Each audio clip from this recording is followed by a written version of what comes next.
Hello ma'am, June 2024 po ang EDD ko.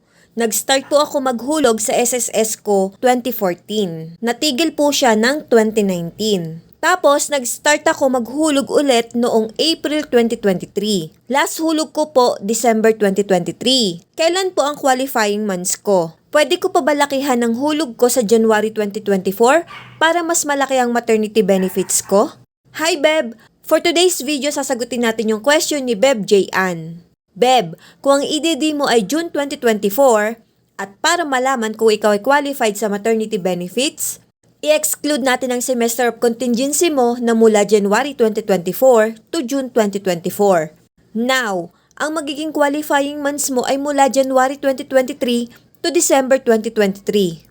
Diyan po magsiselect ng at least 3 to 6 highest monthly salary credits at syempre dapat may hulog ka sa nasabing qualifying period para makompute ang maternity benefits mo. Kung nag-start ka po ulit bayaran ng contribution mo mula April 2023 to December 2023, pasok na po ito sa qualifying period mo at qualified ka sa maternity benefits.